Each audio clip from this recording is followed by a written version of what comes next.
Assalamualaikum warahmatullahi wabarakatuh. Kembali lagi bersama saya di sini. Kali ini kita akan membahas tentang kaidah pencacahan.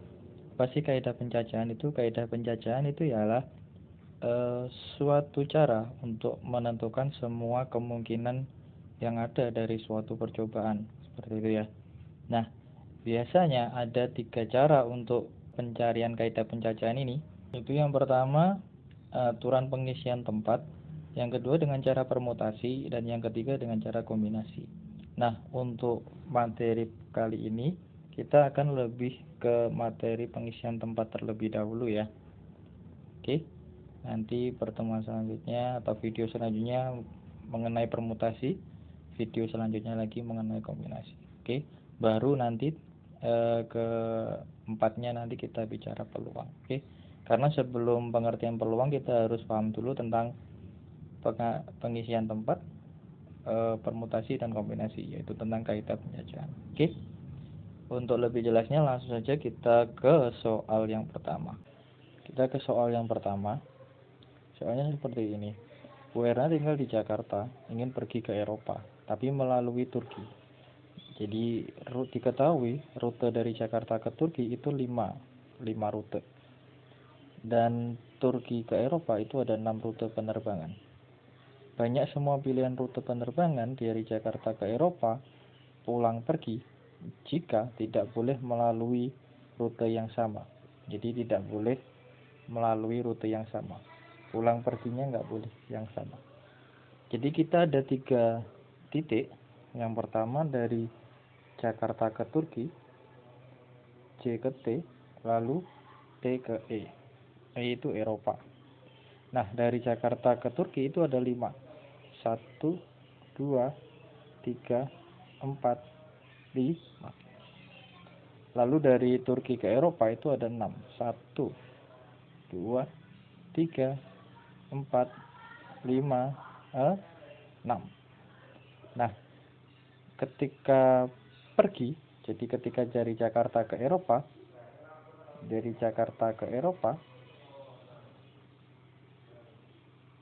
itu berarti ini ada 5 rute kan, dan ini ada 6 rute. Jadi banyaknya rutenya itu adalah 5 dikali 6, itu sama dengan 30. Nah, dari Eropa ke Jakarta itu ada berapa? Karena tidak boleh melalui rute yang sama, berarti satu rute dari Jakarta ke Turki hilang 1 dan Turki Eropa hilang 1. Jadi dari Eropa ke Turki ada 5 rute. 5 dari mana? 6 dikurangi 1. Lalu dari Turki ke Jakarta itu ada 4 rute. Karena 5 dikurangi 1, 4. Itu ada 20 rute. Jadi totalnya itu adalah, ini kita kalikan. Hasilnya adalah 600 rute.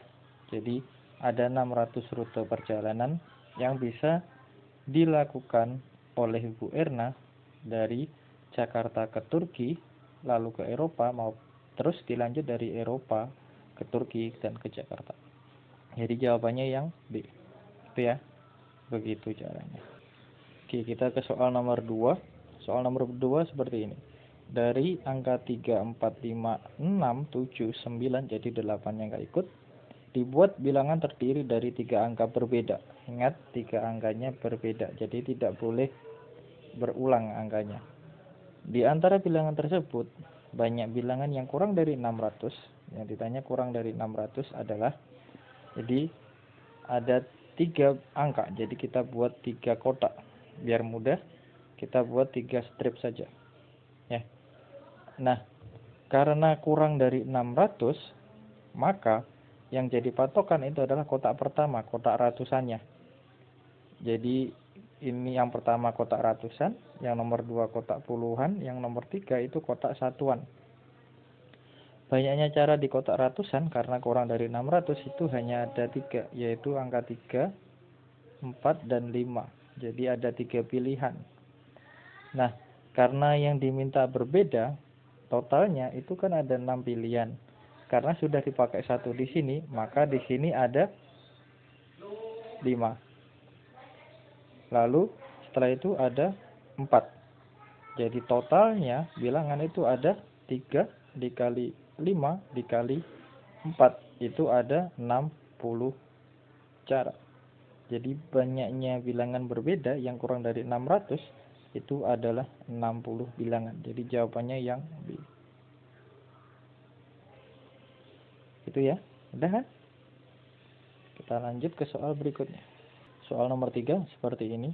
Sebuah kantor desa akan memilih perangkat desa yang terdiri dari kepala desa, sekretaris, dan bendahara. Jadi ada 3. Kita buat 3 kotak. 1, 2, dan 3. Yang ini untuk kepala desa, yang ini untuk sekretaris, dan ini untuk bendahara.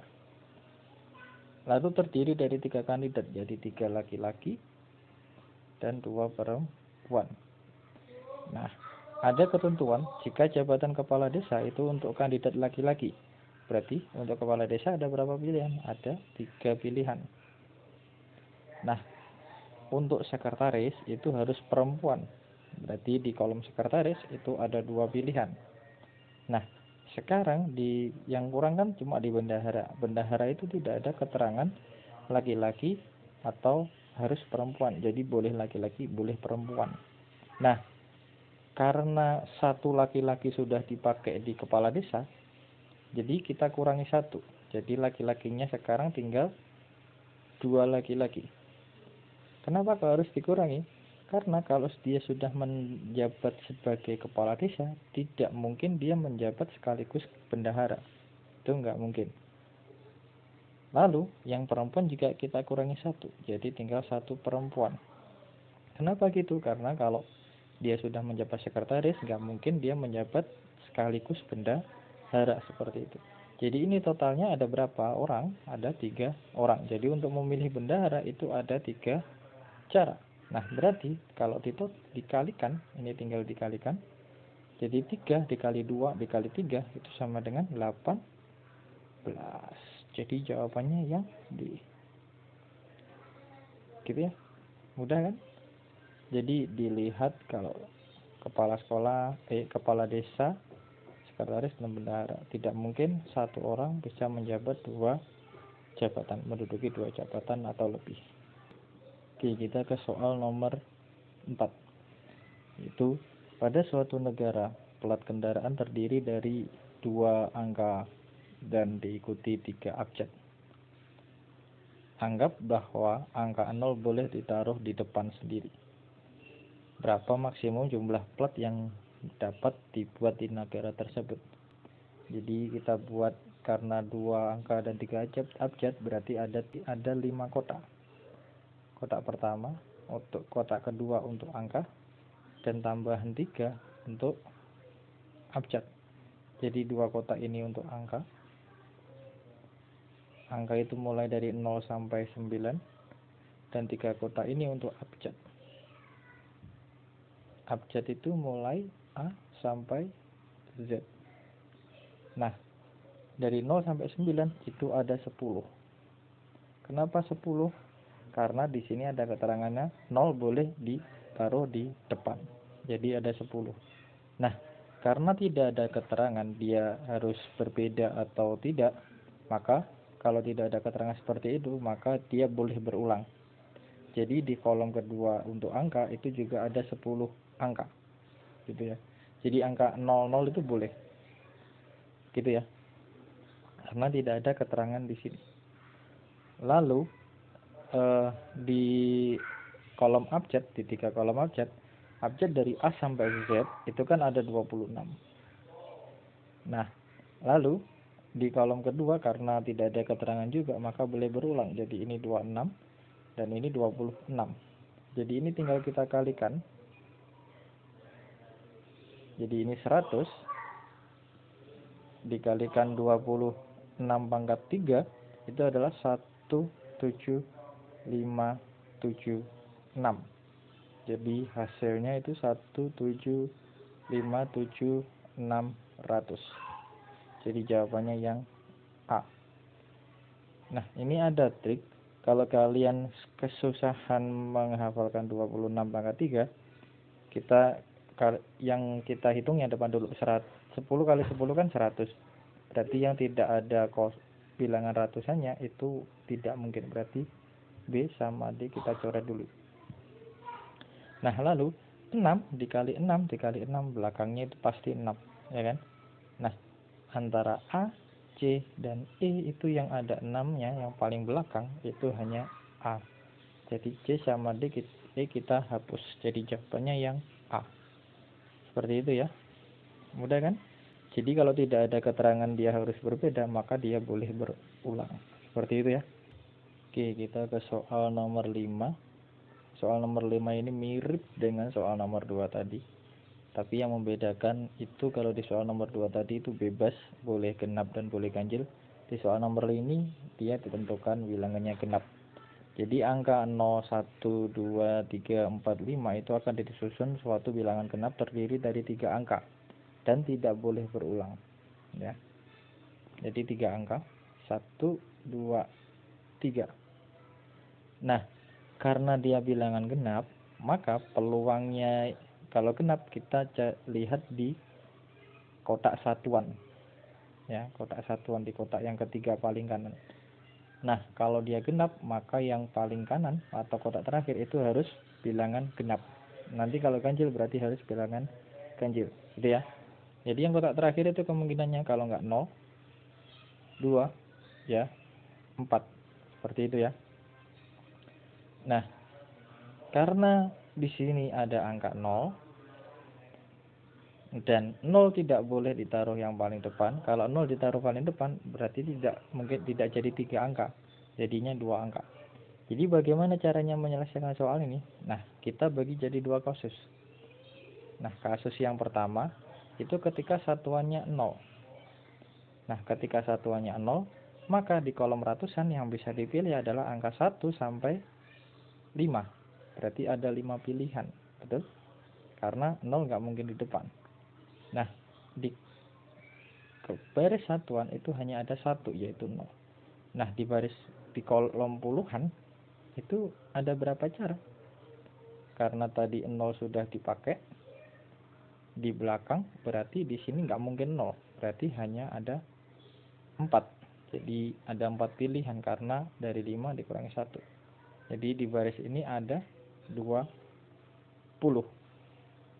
Dari 5 kali 4 kali 1. Nah, kemungkinan yang kedua itu yang tak taruh di atas yang tadi. Nah, karena 0 sudah, maka kita hilangkan dulu 0 yang bikin. Jadi tinggal 2 dan 4. Nah, 2 dan 4 berarti ada 2 kemungkinan, betul? Nah, karena ada 2 kemungkinan dan 0 tidak boleh ditaruh di angka satuan, maka kemungkinan di angka ratusan itu hanya ada 4. Dari mana 4? Karena 2 dan 4 sudah dipakai di satuan. Jadi tinggal ada 4. Karena 0 tidak boleh. Ya. Jadi 1 sampai 5 itu kan seharusnya 5. Karena 1 sudah dipakai di satuan, maka tinggal 4. Nah, di kolom puluhan ini 0 boleh ikut. Jadi tinggal 0 dan kan seharusnya ada 6 nih, ada 6 kan, 6 dikurangi, sudah diambil 1 dan 1 dikurangi 2, berarti di puluhan itu ada 4 cara. Karena 0 boleh ikut, maka kembali lagi ini 6 angka yang bisa dipilih. Tapi karena sudah dipakai 1 di satuan dan 1 di ratusan, maka dikurangi 2 jadinya 4. Nah, ini tinggal kita kalikan. 6 kali 6 itu 16 kali 2 itu 32. Nah, sekarang kita tinggal jumlahkan kemungkinan pertama dan kemungkinan kedua. Jadi, dapatkan bahwa hasilnya adalah 52. Seperti itu. Oke. Jadi jawabannya yang B. Itu ya. Mudah. Oke, kita ke soal yang terakhir. Soal yang terakhir itu adalah nomor polisi suatu negara terdiri dari 4 angka. Jumlah keempat harus genap. Maka mobil bisa terdaftar di negara itu paling banyak itu berapa unit? Angka itu kan mulai dari 0 sampai 9. Nah, itu ada 5 genap dan 5 ganjil. Yang genap mulai dari 0 sampai 0, 2, 4, 6, 8, yang ganjil 1, 3, 5, 7, 9. Itu ya. Nah, karena yang ditanyakan jumlahnya genap, maka kita list kemungkinan yang pertama. Kemungkinan pertama itu kalau genap semua, kan genap tambah genap tambah genap tambah genap pasti genap, ya kan? Berarti di sini 0, 0, 2, 4, 6, 8. Karena 0 nggak mungkin, berarti di sini hanya 4. Karena tidak ada keterangan harus berbeda, maka boleh sama. Karena 0 sudah boleh di kolom kedua, maka di sini ada 5 cara, di sini ada 5 cara, dan di sini ada 5 cara. Karena totalnya 0 sampai 8 itu ada 5 angka. Nah, ini tinggal kita kalikan. Jadi 20 dikali 25 itu adalah 500. Berarti kemungkinan pertama itu ada 500. Nah, setelah itu kita ke kemungkinan yang kedua. Kemungkinan kedua itu bagaimana ketika 1, 2, 3, 4 itu ganjil semua. Kan ganjil tambah ganjil itu genap. Ganjil tambah ganjil genap, genap tambah genap genap, ya kan? Bagaimana kalau ganjil semua? Ganjil itu kan 1, 3, 5, 7, 9. Berarti ada 5. Jadi 5, 5, 5, 5. Karena nggak ada 0 semua boleh ikut. Jadi 5 pangkat 4 itu sama dengan 625. Oke, jadi kemungkinan kedua itu ada 625 unit yang bisa terdaftar. Nah, kemungkinan yang terakhir, kemungkinan ketiga. Kemungkinan ketiga itu adalah kombinasi dari genap dan ganjil. Oke, untuk memudahkan saya hapus terlebih dahulu yang ini. Sudah terhapus. Jadi kita misalkan P itu adalah genap, Q itu ganjil. Jadi bagaimana kombinasinya? Kombinasi yang pertama itu kalau genapnya di depan. Jadi genap, ganjil, genap, ganjil. Nah, itu kan kalau dijumlahkan genap kan. Lalu kemungkinan yang kedua itu kalau genap, ganjil, ganjil, genap. Kemungkinan yang ketiga itu genap, genap, ganjil, ganjil. Jadi ada 3 kemungkinan. Ini ada 3 kemungkinan. Nah, yang kalau ganjilnya yang di depan sama. Jadi ganjil, genap, ganjil, ganjil, genap. Lalu ganjil, genap, genap, ganjil. Lalu ganjil, ganjil, genap, genap. Gitu ya. Itu juga ada 3 cara. Oke, kita cari dulu berapa kemungkinan yang paling mungkin untuk kemungkinan yang pertama. 1, 2, 3, 4. Nah, karena genap seperti tadi, genap 0 nggak boleh ikut di sini, berarti sini ada 4. Nah, yang belakang itu ada 5. Kenapa? Karena 0 boleh ikut di sini. Ini boleh ganjil, ganjil, genap. Jadi boleh ikut. Jadi kalau di total itu ada 500. Jadi 500 kita kalikan 3 itu dapatnya 1500. Oke. Kan 5 kali 4 kali 5 kali 5 kali 5 itu kan 500 kali 3 itu 1500. Nah, untuk kemungkinan yang kedua yang kalau ganjil di depan itu kan berarti 5 5 5 5. Kenapa? Ini ganjil 1 2 3 nggak ada nolnya sama sekali, berarti di kolom pertama itu ada 5 cara. Lalu di kolom kedua ada 5 cara karena genep boleh 0, di kolom kedua boleh 0. Nah, ini totalnya juga ada 3 kali. Berarti 3 kali 5 kali 5 kali 5 kali 5 kali 5. Berarti 625 kali 3 itu adalah 1875. Ini kalau kalian jumlahkan itu dapatnya 4500. Nah, jadi jawabannya yang D. Gitu ya. Agak kompleks, tapi harus pelan-pelan ya buat latihan. Oke. Biasa, soal yang terakhir soal yang susah. Jangan kapok-kapok ya ke channel ini ya. Kalau bermanfaat bagi teman yang lain silahkan di-share, nggak apa-apa. Oke, cukup sampai sekian pembahasan untuk kaidah pencacahan, terutama pengisian tempat, aturan pengisian tempat. Sampai di sini dulu, ada kurang lebihnya saya mohon maaf. Wassalamualaikum warahmatullahi wabarakatuh.